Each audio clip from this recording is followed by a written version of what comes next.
Hello, everybody. This is Scott Palmer, Executive Officer of the Builders and Remodelers Association in Greater Boston. Welcome to our webinar today. I'm very excited to have David Javaheri on the line. He's President and CEO of Bribe Member Direct IT out of Waltham. So he did a class for us in February, and it was very compelling. I thought we'd bring him back for more of our members to find out all the things they need to know about being scared to death about cybersecurity.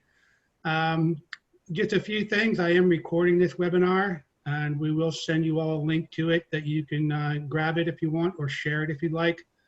And if you want to ask any questions, I will be monitoring chat. So go ahead and ask me that, and we'll field those questions. And when David wraps up, we probably can open some phone lines. With that, I'm going to turn it over to you, David, and thank you very much for presenting today. Sounds good. Thank you. So I'm going to try to share the screen. Hello, everybody. Scott, if you want to stop the share, perfect. I can take it from here.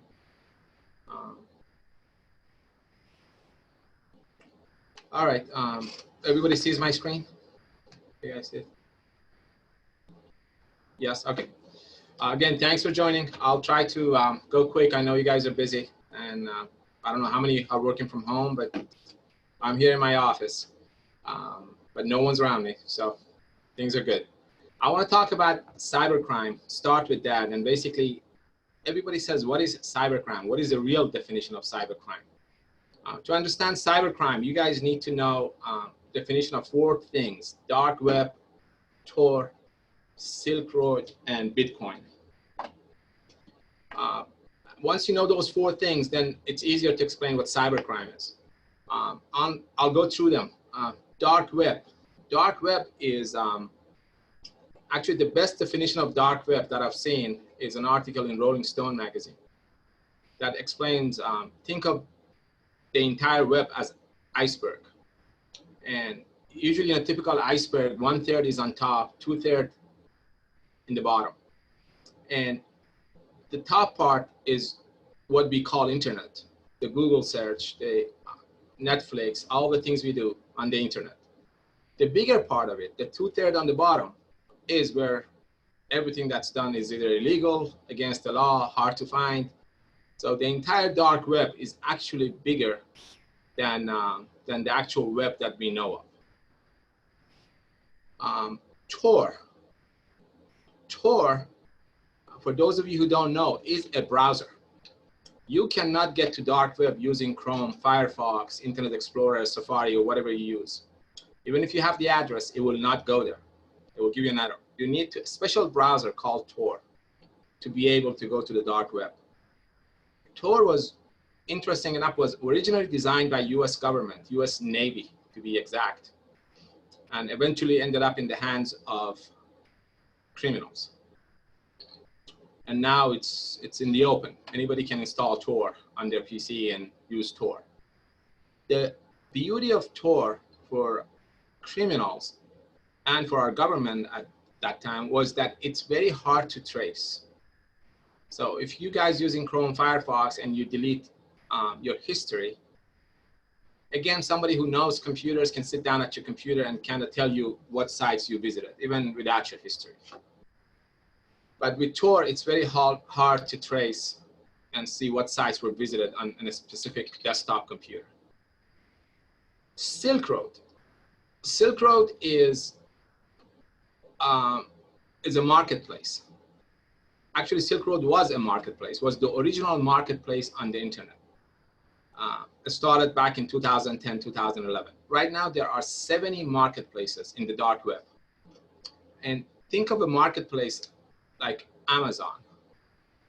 This is a Google search of a marketplace called Agora.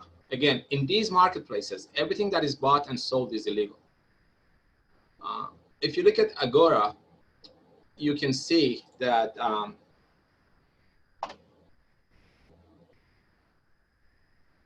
let's get back to it. You can see there's 500 plus that sell data. Data could be passwords, anything. There are 100 plus sites that sell drug, or to actually 12,900 plus sites that can sell you illegal drugs. There are 100 plus sites just in this marketplace that sell weapons. And then there's 70 of them in the dark web. Now, look at some of the samples that I'm showing you here. I mean, things that I haven't heard of, like black cocaine, green cocaine, green heroin. Down here, there's a passport and a license to go to Australia. If you plan to go to Australia and do illegal things, you can easily order a fake passport and a fake license from Agora and go do your illegal things. So this is a similar marketplace that exists in the dark web, 70 of them, that you can go in and find your store and shop from them. Bitcoin, a lot of you have heard of Bitcoin. Bitcoin is the money used in the dark web. It is legal money. Down right here, most of you guys from Massachusetts, down in Harvard Square, there are vending machines that they sell candy using Bitcoin. You can use your Bitcoin and buy candy from vending machines. You can buy a computer from Dell using Bitcoin. And I've heard houses in Massachusetts have been sold using Bitcoin and Ethereum. So it's illegal money, but why do criminals like it so much? Because just like Tor, it's untraceable. Without getting technical, if you don't attach Bitcoin to your wallet, no one will know who used it, who bought, what did you buy with it, who was the seller. So since it's anonymous, it's very hard to trace. You can see why criminals also like it so much and use Bitcoin to buy and sell, going to these marketplaces using a browser called Tor in the dark web. All right, now I'm going to show you some real pictures of the dark web that I have printed. So you can see what's on sale in the dark web. Driver license from Oklahoma. Now, if you guys remember, I said this is very similar to Amazon, and they try to imitate Amazon or Craigslist. If you notice, they actually rate each other. These are the 5-star people. So these criminals are quote unquote ethical criminals. So they sell you what they say they'll sell you. So they actually rate each other, just like we rate stores in Amazon. Here's an interesting one. Here's a $10 Visa card that you can buy that not only they have the card number stolen and they can sell it to you, they also have date of birth, social security number, and mother's maiden name of the owner of the card. That is all included. So you can answer security questions in case you use the card. Here's the instant chase login that has $2,000 in it for $39. As I said, as you see, it's all in Bitcoins, but they have the equivalent of dollar next to it. And I'm going to come back to that couple of minutes, especially in real estate industry. I'll tell you what this is used for, what criminals use this for. So moving on, showing you a few of those. Obviously with COVID-19, work from home revolution started. And again, I'm sure most of you and millions of people are working globally from home. There are benefits, obviously, as you know, working from home, and there are pros and cons. Productivity, a lot of companies are reporting productivity has gone up. Sick days are not as many anymore, last 3 months. Office cost is a lot lower. So basically, there's a lot of pros to working from home, and a lot of companies are saying they're going to continue even after COVID to keep a good portion of their employees work from home. There are also problems with working from home. Some VPN connections are not secure. PCs at home, usually people use PCs at home both for work and home, and that causes problem because of security issues. And we also seen cyber criminals, knowing we all now work from home. The attack to home computers has quadrupled, and they're coming after us at home. So I want to show you some sample fake emails that we've seen, especially during coronavirus. So if you get emails that you're going to get corona safety masks, just be very careful what you're clicking on. here's a very popular one that the report is thousands and thousands of people are clicking on emails like this. Basically, it claims that it's going to tell you in your neighborhood, which of your neighbors have coronavirus. And people being curious, a lot of people have clicked on these similar emails to see who in their neighborhood has corona.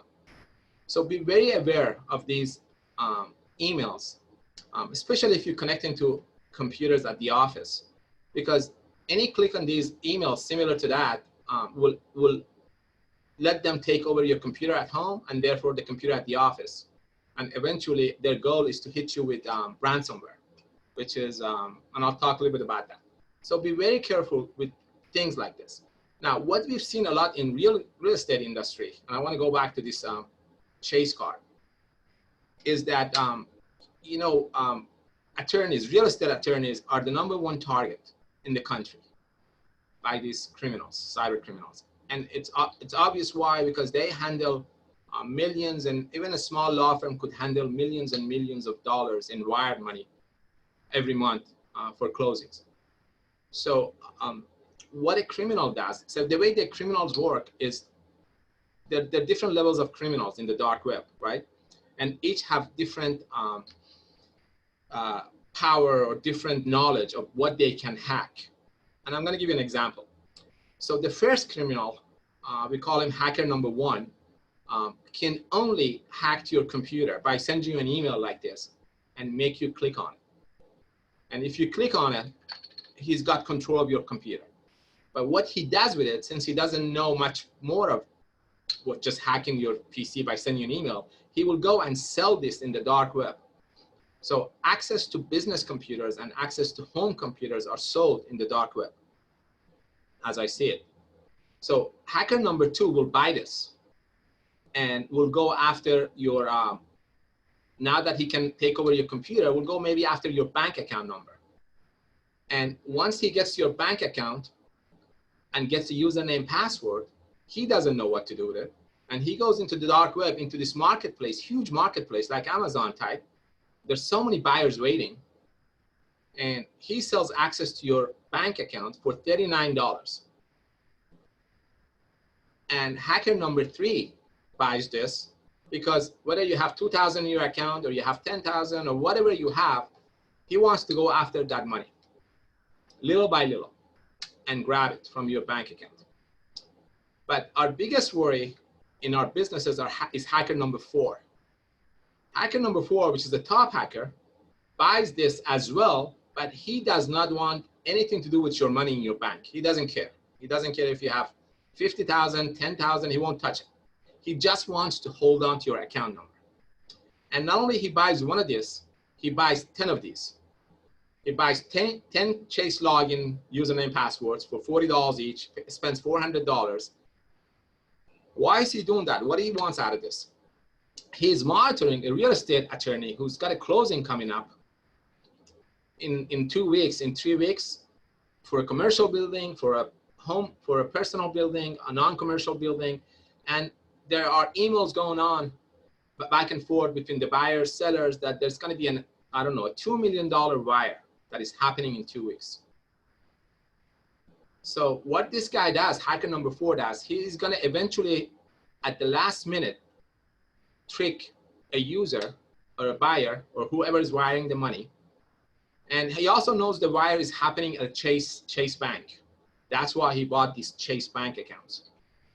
He's going to redirect this wire for this $2 million to go to one of his accounts that he's holding. It could be my account, could be your account. He stole the username password.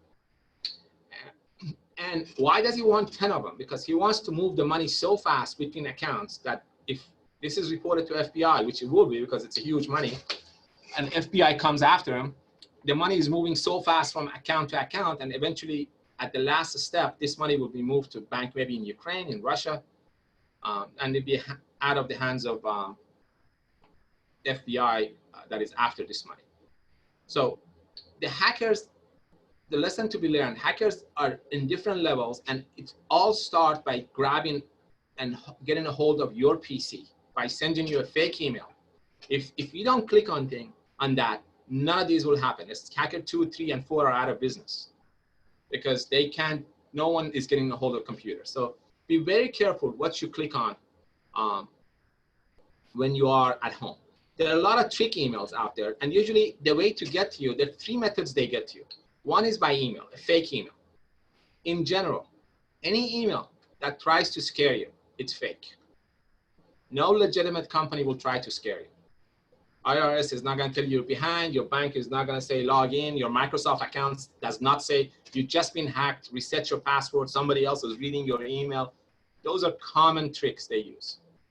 So anybody who scares you or threatens you, delete the email. On the other side, anybody who rewards you, delete the email. No, you haven't won any money. Nobody's going to give you any money through email. All right, anything that rewards you, delete the email. It's probably a scam to get a hold of your computer. Curiosity emails also are fake. So there are different packages in the internet. One of the packages is they talk about what Americans click on most. And hackers or criminals think, based on their estimate, based on their numbers, that we click on entertainment news the most. So they try to throw in a lot of fake entertainment news. All right, a couple of years back, one of the fake emails was 10 ugliest celebrity babies. All right, that link or that email had probably close to 6 million clicks on it and 6 million infection. So be very careful of fake entertainment news as well. So don't click on these emails. That's one of the 3 methods they come after you. The second method they come after you is weak passwords. They try to guess your passwords. If you use a fake pass, if you use a very weak password, you have to change that. Passwords are sold on the dark web nonstop. Like we monitor for our customers if their employees' passwords are sold on the dark web. There is not a day that we have a client come to us and say, can you check me or check my employees in the dark web, see if their passwords are on sale? And we don't find 10 to 20% of their employees that have passwords on sale in the dark web. All right, so passwords are, you have to be careful. I recommend using phrases for your passwords, for your password, and make sure either it's a piece of a song that you like, something wrong. Like I can give you some of my old passwords that I often change. Like I love Starbucks coffee every morning. Obviously not lately, but used to. So and put a little twist in it, like a question mark in the middle, or change the letter B with number 5. This way you'll never forget the password, and also you don't have to write it on your monitor, because that's a no-no. Or write it on a piece of paper and keep it to you. I don't know if you guys remember this. This was, I want to say probably from about a year ago. I don't know if you recall, in Hawaii, we had our computers, our government computers were hacked. And we had a fake nuclear attack email that was in the news, and nobody knew at the beginning it was fake. Eventually they found out it was fake. And later on, they found out that the head of the IT in Hawaii decided to post this picture on Instagram a week before the incident. And he forgot that inside this little circle, he had such a strong password that he couldn't remember. So he put it on a sticky note and put it on a monitor. And then eventually when he posted this picture on Instagram, the criminals got a hold of this picture and basically hacked into our government computers. So, obviously you don't want to get caught doing that. Now, I also want to show you who we're dealing with, how good these criminals are. Here's an actual job offer that I got out of the dark web, right? The dark overlord is hiring. Look at the salary, $762,000, payable after 90-day probation period. So there are guys here who make that kind of money in the dark web because they're good, because they are smart. Now, add to this what else these criminals are doing, because they're extremely smart people. They are hiring attorneys. They are hiring real estate agents. to go to the dark side. And their job offers in the dark web, and they promise 4 times of what they make right now. And if an attorney or a doctor or a real estate agent, especially the young ones, they go. I'm sure they go, because if you're young, you think you never get caught, and you're very good at what you do, you're going to go to the dark side, not knowing, unfortunately, that once you join the dark side, there is no coming back. But if you go, imagine this hacker who makes $762,000 sits next to another criminal, an attorney criminal who was just hired by the dark overlord, and together they go after attorneys. Together, this guy and a doctor, together they go after medical buildings, after hospitals. So that's how good they have become, because they not only they have a good hacker, they have someone who knows the ins and outs of the business as well, working together. So you need to know who we're dealing with, and try to be smarter than them, and by not clicking on things, and by not falling for false emails and having bad password. All right. And the other thing, the third method that they come after you is bad browsing habits. If you're on the internet and you click on things that you shouldn't be clicking, you never know what every click is going to bring to you. So you have to be careful, especially sponsored ads. We all heard about Facebook and election during our last election. Facebook, Yahoo, Google, none of these companies care who's advertising. It could be a real business advertising in Facebook, or it could be a Russian government advertising in Facebook. Facebook doesn't care. As long as they get paid, they don't care. Twitter, none of them care. None of them. Google doesn't care. They're not going to check who the source of ad is. So if there's an ad, there's a video on Facebook that is from Russia, and you guys are clicking on it, they could easily get a hold of your computer. So you got to be careful. Unfortunately, in this day and age of internet and browsing, to be very careful. And a couple of other things that I want to add, definitely to make sure you guys are safe as possible, is on home computers. Make sure as much as you can, keep the kids away from home computers, because your kids can infect your computers faster than criminals. They sit on your computer, they try to watch a video, a pop-up comes in and says to enhance your viewing pleasure or to upload the latest 4K technology, click here. And the kids are going to click. They're not going to wait. And the moment they click, your computer is now infected because it was a scam. And you sit at that computer after your kid leaves, and you log into your bank account. You log into whatever you're logging into, and the hackers are seeing you. They're watching you. They got a keystroker installed on your computer because your kid clicked on something, and the keystroker is going to record every key on your keyboard that you click. They know what key you're pressing. So be very careful with kids at home. I recommend keeping kids away, especially that a lot of us are now doing business at home and doing business work. Have 2 separate computers, or at least a computer and an iPad or something, that one would be for browsing for kids and the other one would be for business, whether it's a business of your company or your personal business, your personal bank account. Keep that computer separate from your standard browsing and kids. I think I covered what I wanted to cover.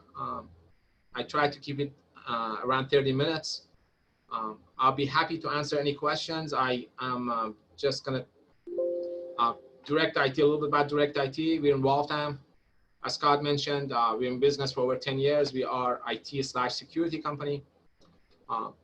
We have a lot of clients, but we have a lot of clients that are over 10 years with us. And we've listed some of them in our on our website, and basically who we work with and what we do for them. You may know some of these companies, but I'm also here to help. If you guys need anything, or if you have any questions, I'll be happy to answer that.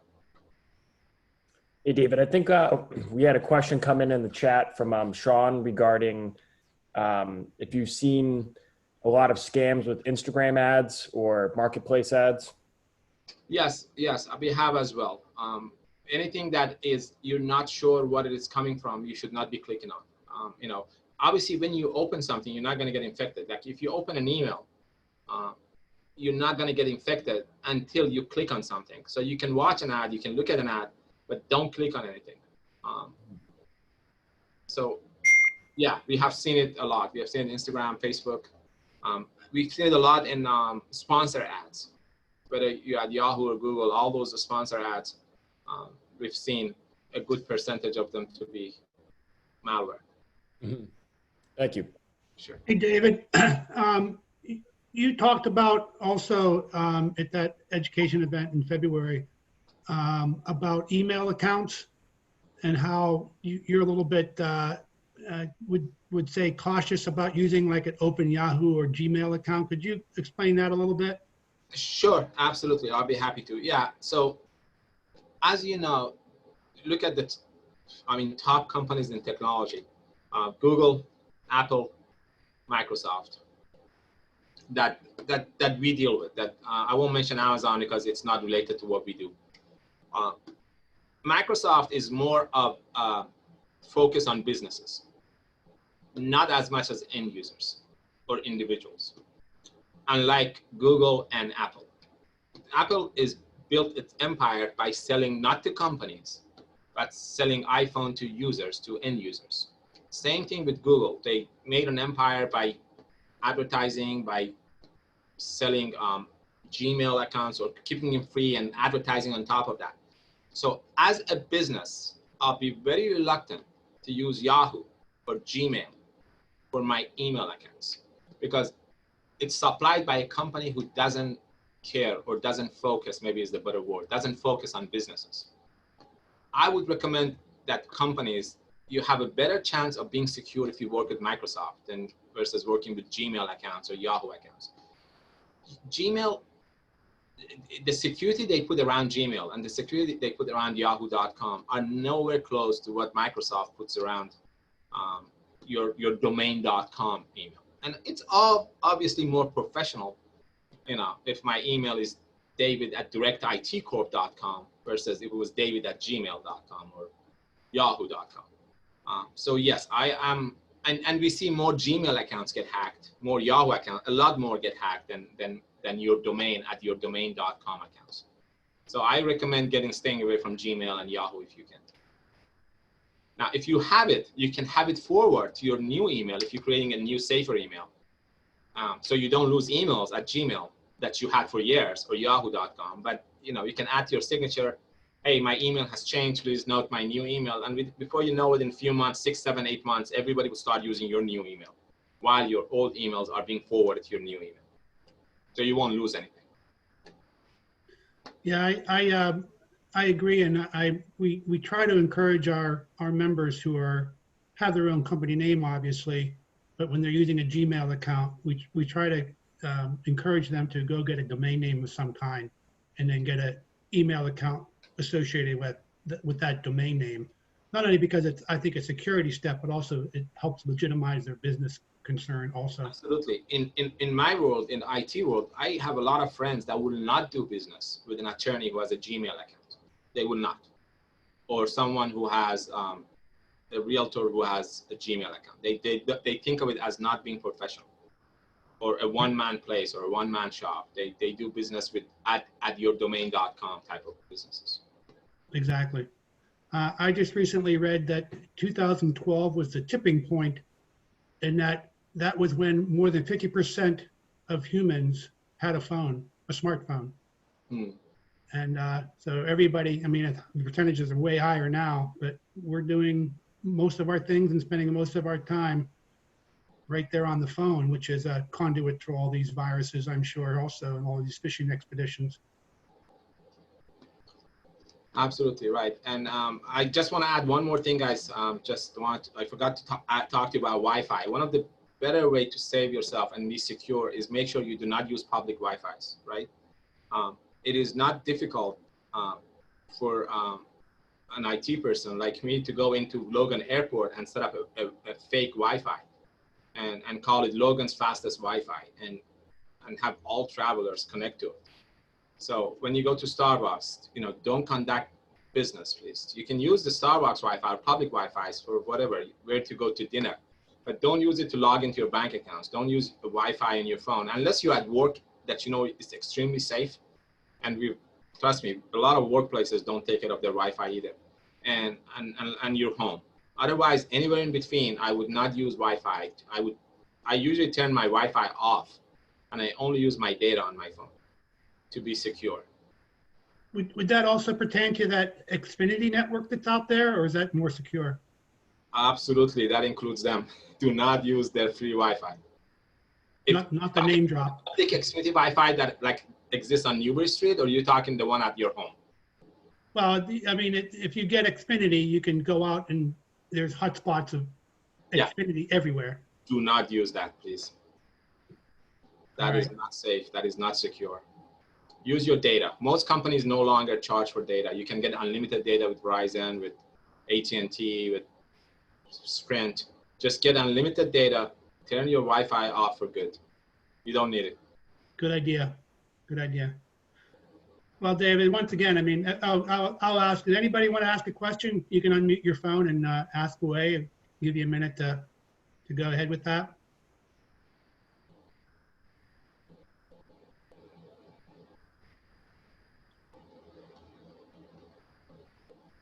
They've all been hacked, David, I think.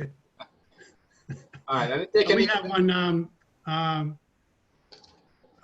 This is from Stuart Parsons. You have strategies. Whoops, missed it. Let me bring that up again. Are there strategies for preventing ransom attacks? Yeah, so ransom attacks are short. Again, by not clicking. Ransom attacks are the attacks that they want a ransom from you, and that is very, very popular. They attack a lot of places, like they attack hospitals, unfortunately, and they disable IVs, and they want hospitals to pay a ransom, or they attack hotels and they attacked a hotel in New York last year, and they made all the keys not work, and there were over 1,000 guests who could not get to their rooms using their hotel keys, until hotel paid a ransom of, I believe it was around $3 million, and they paid within 30 minutes. So there are software that you can use to stop ransomware, like EDR. They're artificial intelligence based, and antiviruses don't work anymore. Antivirus is dead, guys. Antivirus can only stop a known virus, something that has happened before, not a new thing. You need artificial intelligence to stop that. So there are softwares like EDR, like we install in our customers' computers.